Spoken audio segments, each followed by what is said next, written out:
All right, so we're diving into something that I think a lot of people can relate to, building wealth. And, sometimes it feels like you need to already be rolling in it to actually make it happen. Yeah, it's almost like this myth that you need to be wealthy to build wealth. Totally. So in this deep dive, we're flipping the script on that. We're Uh, talking about building wealth on any income. yeah, it's not about having this magical inheritance or winning the lottery. It's about strategy. Exactly. And we've been digging into some research that really breaks this down. And one thing is clear, you don't need that six-figure salary to get started. It's really refreshing to see that. The sources we looked at actually highlighted how that whole only wealthy people can build wealth idea can be a huge mental block for people. Oh, absolutely. Yeah. It's easy to get stuck in that mindset. Yeah, But the good news is we can break free from it. absolutely. So where do we even begin? Well, I think one of the most powerful takeaways is this concept of small steps, big impact. Consistency over a long period of time, that's the key, not necessarily huge amounts of money. That makes a lot of sense. So it's not about like magically finding a huge chunk of change. It's about those small manageable steps that add up. Exactly. It's like, putting aside $10 a week, maybe skip that daily latte. And you do that consistently, imagine that over 30 years. With the power of compound interest, you could be looking at like $50,000 or more. Whoa. Okay, that's a real aha moment. Yeah. I mean, anyone can probably find $10 a week to put aside, Yeah. right? And this actually ties into another really crucial concept, living below your means. Okay, let's unpack that a bit. Sometimes it feels like as soon as we make a little more money, our expenses just magically inflate too. It's so true. It's called lifestyle inflation. And it's a trap. We get a raise, we think, oh, now I can afford that bigger apartment, fancier car, more takeout. But imagine if instead that extra money went straight into savings or investments. It's about making choices that align with your future goals, not just those immediate desires. So Exact. it's not about deprivation. It's about being intentional and mindful with your spending. I like that. It's about asking yourself, do I need this upgrade? Or do I want to see my future self thriving? Okay, I love that. So we've talked about small steps, living below your means, but what about investing? It can feel kind of intimidating. Oh, absolutely. It can definitely seem like this big, scary world, but it's another key part of building wealth. For sure. And the research we looked at did a great job of kind of demystifying it. Like it talked about index funds and ETFs. Yes. And they're actually great options for beginners. They are. Yeah. Think of it this way. Imagine you're at a buffet. Okay, I like where this is going. Right. So instead of piling your plate with just a few dishes, you take smaller portions from a variety of options. That's diversification. And that's what index funds and ETFs offer. So with an index fund, you're investing in a bunch of companies at once. That actually makes me feel better already. Less risk, right? Exactly. And ETFs are similar. They're like these pre-packaged baskets of stocks or bonds, making them really easy to understand, even for beginners. And they generally have lower fees too, which is always nice.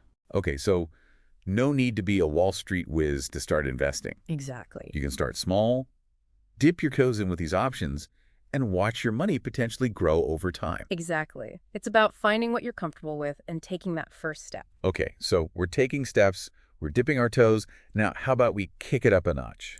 Let's talk about multiple income streams. All right, let's do it. Now, I used to think this was just about side hustles, driving for a ride-sharing app or delivering food, but it's so much bigger than that, right? It is. It's way bigger. It's not just about, like you said, driving for a ride-sharing app after work. Although, hey, if that works for you, great. Right. But really, it's about leveraging what you already know, what you're already good at, and maybe turning those skills into another source of income. Ooh, I like that. So it's like turning your hobbies or passions into like profit centers. Exactly. So what are we talking about here? Give me some examples. What are some things beyond like that typical side hustle idea? Okay, so are you amazing at graphic design? Do you love to bake? Ooh, baking. Yes. Right. So maybe you start taking orders for cakes or you know what, maybe you're a fantastic writer, like a really good writer or editor. Those skills, they're in high demand. Yeah, that's true. Everything's online. Exactly. Freelance platforms, they're booming. Okay, so that's if you have like those digital skills. What if you don't? Is there anything for those folks? Of course. Maybe you love animals, dog walking, pet sitting.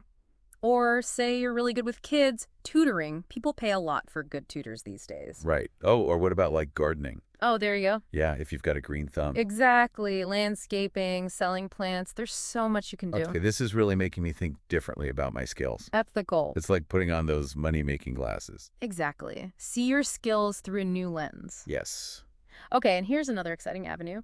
Passive income. Oh, yes. Passive income. Tell me more. It's like your money is working for you, even while you sleep. Okay, hold on, pause. Yeah.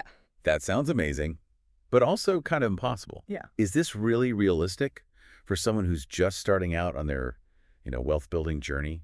It absolutely is. And it might take a little bit of effort up front to set up, Okay. but once it's going, it can really generate income with minimal upkeep on your part. So one example is think about dividend-paying stocks. Dividend-paying stocks. Okay, I've heard of those, but break it down for me. Okay, so imagine you buy a share of a company that's doing really well, and as a part owner, you actually get a cut of the profits. Oh, okay. And those are called dividends. So it's like you're getting paid just for holding on to that stock. So my money is making money even when I'm like not actively doing anything. Exactly.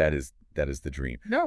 Are there other options like that for passive income? Yeah. Think about creating and then selling digital products. So maybe you write an ebook, or you design a website template, or you could even create an online course. Yeah. And you put in the work once, but it can generate income for years to come. Okay, that is amazing. And also a little overwhelming. There are so many possibilities. There are. It seems like building these multiple income streams, it's like, you're adding extra fuel to your wealth-building rocket ship. It is. It's diversifying those income sources, so you're not relying on just one. But even with multiple streams, there's one major obstacle. A lot of people, they face it on the road to wealth. Okay, I think I know what's coming. Are we talking about debt? You get the big one. It can feel like this weight that's just holding you back from everything you want to achieve. Yes, absolutely. And it's that high interest debt, like credit card debt, that's the worst. The worst. Okay. It really is. Think of it this way. It's like you're trying to run a marathon, but you've got this backpack full of rocks on your back. Oh, I get it. Yeah. It's weighing you down. But the good news is there are ways to lighten that load. Okay, so how do we tackle this? How do we even start managing and paying down debt? What are some, effective strategies? Well, a lot of people have had success with the avalanche method. Have you heard of that? I have heard of that, yes. So it's like you're prioritizing your battles. So you focus on paying off the debt with the highest interest rate first. Okay. While still, making those minimum payments on the others. So if I've got a credit card, Yeah. charging me 20% interest, and then I've got a loan that's at 5%, I should probably prioritize that credit card debt. Yes, absolutely. That high interest debt, it's costing you the most in the long run. It's sneaky. It really is. And managing all of it, it can be overwhelming. Yes. So it's helpful to just get organized, right? Yeah. It's like a good way to do that, because I'm all about a good system. Okay, so literally just write down all of your debts. List them at, the interest rates, the minimum payments, the total amount owed. Okay. This way, it's like you can visualize it, you can see it, and then you create a plan, a clear plan to tackle it. That makes it feel much more manageable. Exactly. Yeah. Exactly. Having a plan, I think, is key with so many things, finances included. Absolutely. And speaking of plans, there's another crucial aspect of building wealth that we haven't really touched on yet, and that's financial literacy. Oh, yes. Financial literacy, that's huge. It's the foundation upon which everything else is built. Yeah. You can have all the right tools and all the strategies, but without that fundamental knowledge, it's like you're trying to build a house without a blueprint. It's like, that saying, give a man a fish, you feed him for a day. Teach a man to fish, you feed him for a lifetime. I love that. It's like financial literacy is the fishing lesson here. I agree. It really is. But it can feel so overwhelming. Where do you even begin? It's like there's so much information out there. Yeah, it's like walking into a library with 1,000,000 books and no Dewey Decimal System. Exactly. But luckily for us, our research, it actually pointed to some good starting points. It did. It did. So give us some examples. What are some resources that can help us kind of boost our financial IQ? Well, The Millionaire Next Door, that's a classic.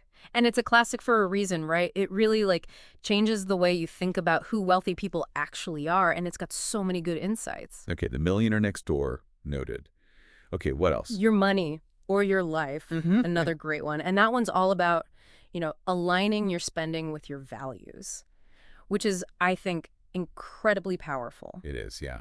Okay, so those are books. What about, like, for someone who's on the go, like, what about podcasts? Oh, podcasts are awesome. Podcasts are a great way to learn. I really like Choose Fi. Okay. They really get into financial independence, like really dig deep.